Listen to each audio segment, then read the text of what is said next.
What'd you do today? Well, I got up. I didn't have no coffee. Didn't have nothing. And then what'd you do? Then I went to the doctor. And what did he say? That ain't none of your business. Yeah, this is private. Yeah! What do you want to know? I want to know about the mongoose trap you built. Okay, I can start by saying that I can remember when the police, Sheets, and who else? John? Not John, the one Chip? that passed away. Chip? No. Well, anyway, Bill. Bill Belinsky, they kept telling us about this mongoose and how, they were trapping it and all that. They told us this for a couple weeks. And I was out one time and I came home and we had this is when we lived at Dogwood, we had like a recliner sitting here in the corner and they had the cage there. They were going to show me this mongoose. So when I got down and I'm looking in, of course, they opened it and this thing came flying out. I went over the chair. I didn't even touch it. You jumped over the chair? I was so scared. I was. And then this one got the idea that he was going to build one. Over to you. Yeah, I built one. And was that Dale Hood run into the... Dale Hood, yeah. Come in, I opened it. We run into the sliding doors. And we had it out in the living room and our neighbor, I did it and she passed out on the chair. And that was really funny for him. What was it? Just a little piece of fur that was like on a spring? Yeah, like a squirrel tail go flying out. And you had it on a spring, so when you opened the top, it flew out? Yeah. Yeah, it wasn't funny. I thought it was. Ain't much more than that to it. Yeah! Did Dad ever tell you about when we worked at Dogwood? I'm sorry, about what? When we worked at Dogwood? And I don't know what the problem is, but they had to shut the water off in the apartments. Okay. But he went into this one building and there was still water running. It was running in the bathtub. So he reached his hand in to shut the water off. And there was a woman in the tub. No, I pulled the curtain open first, and there's a woman in there getting a shower. Nope, never told me that. And he probably said, I'm sorry. How much after that did you leave? About half an hour? I stayed the rest of the day.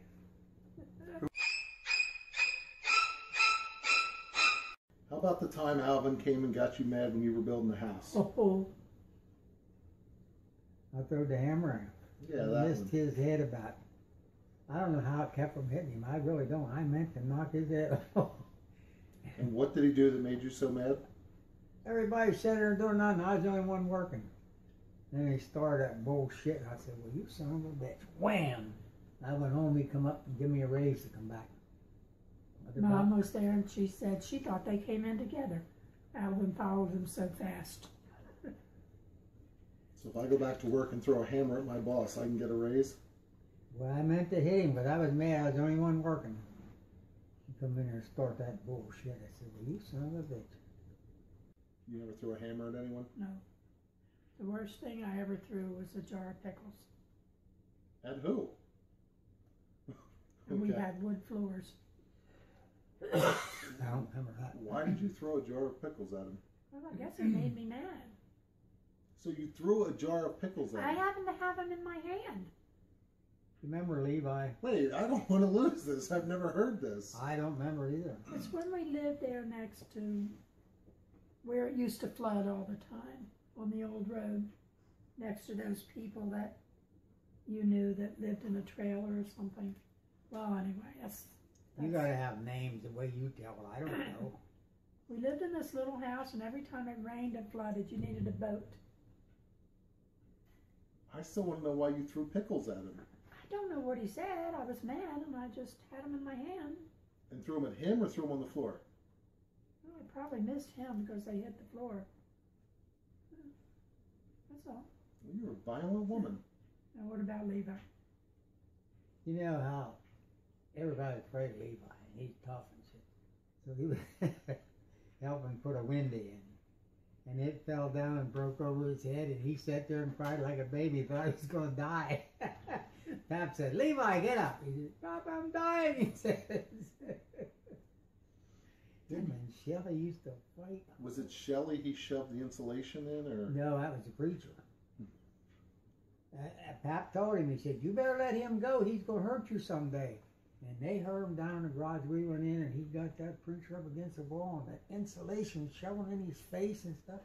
What was the preacher doing to him? I don't know. He's always teasing him, you know. Levi didn't like that. And they got him away from him. Pap had to hit him with a 2-by-4 to get him away from the preacher. But Levi liked you. And the preacher said, it's all my fault. He said, I shouldn't have did it. Oh, he liked me. He liked Rob, too. He'd bring him cookies. If he had a hard-boiled egg, he never chewed it. He just ate that He whole did. egg. He swallowed whole. Hard-boiled egg. Never chewed it or not. He died right after Pop died. Right after who died? Pap. Or I call him Pap. Alvin's dad. father. Oh, I was going to say, because I remember Levi, I never met Pap. Yeah, no, it Pap was Alvin's Alvin's dad. Pap was the only one Levi would listen to.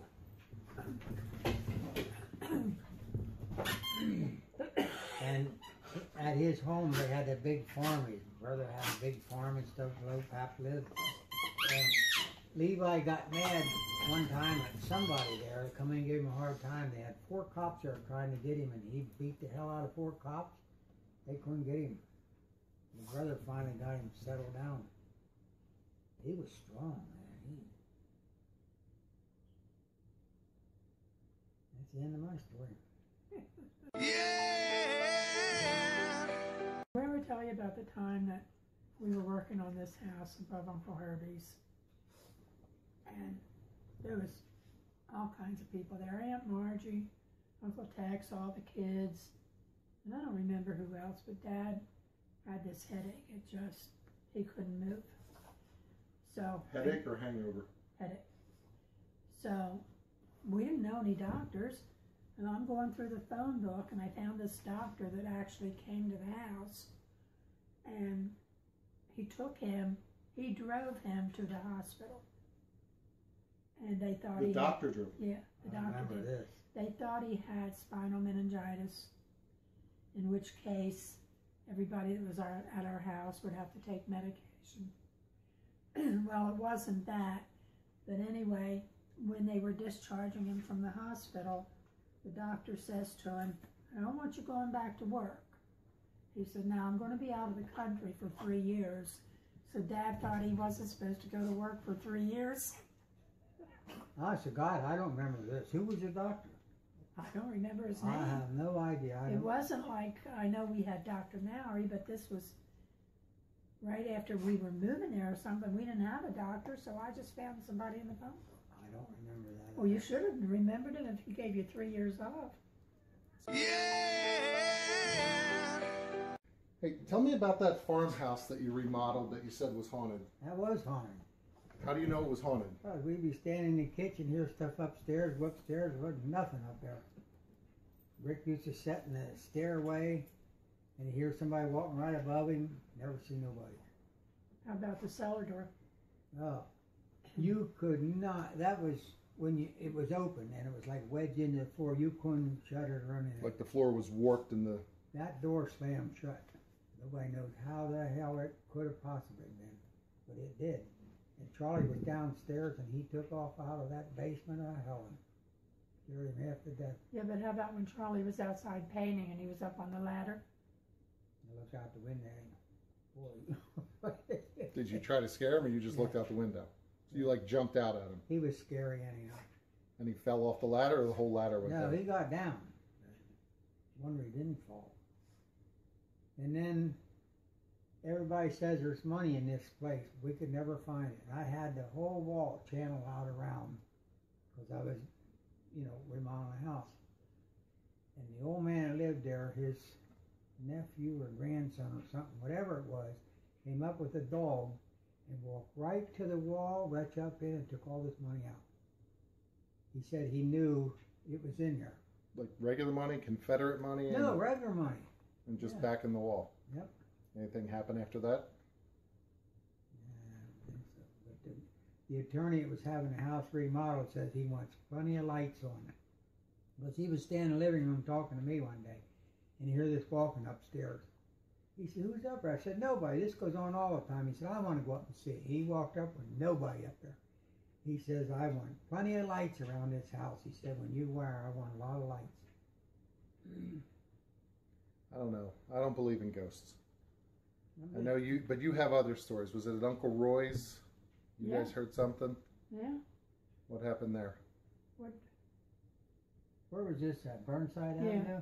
We're sitting upstairs at the table. We hear all this glass breaking downstairs. Me and Roy went downstairs, there wasn't nothing. No glass broken or anything. Her mom was in bed one night and got up because she heard all this stuff going on downstairs. And there's something about Mom sleeping, and there was like 3 knocks on her door. She got up, there was nobody there.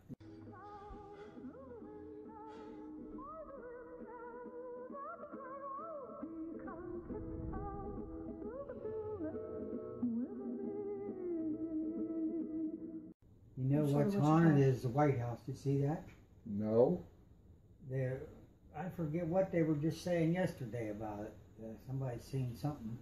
And then one of the presidents had seen Abe Lincoln.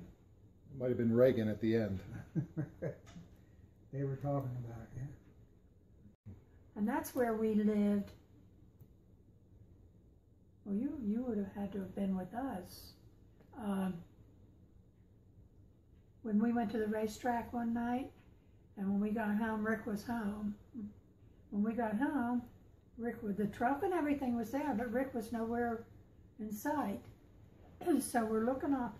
There was a bracelet on the table, and it said Rick on it. So I just assumed it was Rick Lynn's. So I called Rick and said, "Have you talked to Rick?" And he says, "Oh, you don't know." He said he was at his girlfriend's, and Rick went driving by and blew the horn. And he said, a little while later, Rick called him and said, "Are you playing tricks on me?" And so Rick had gone home. He went inside, and the telephone rings, and somebody says, "I know your mom and dad are at the racetrack. We'll get to you before they do." So, of course, Rick gets out Dad's gun and the shells. He's got them sitting there. And I said, "Rick, anybody could see you sitting in there with him." But anyway, when he called Rick Lynn, and he's saying that, Rick called his mom, or he went home and he was telling his mom, and she said, "Let's go." They went back and they picked Rick up, our Rick. So when I found out all this, Dad went out walking around, and he found footprints outside the back door. The door wasn't even locked.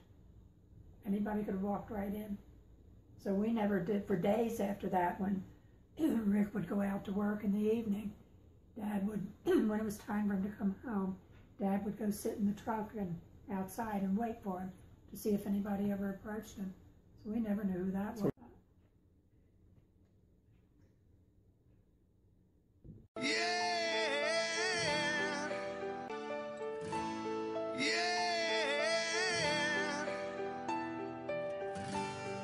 Things my father said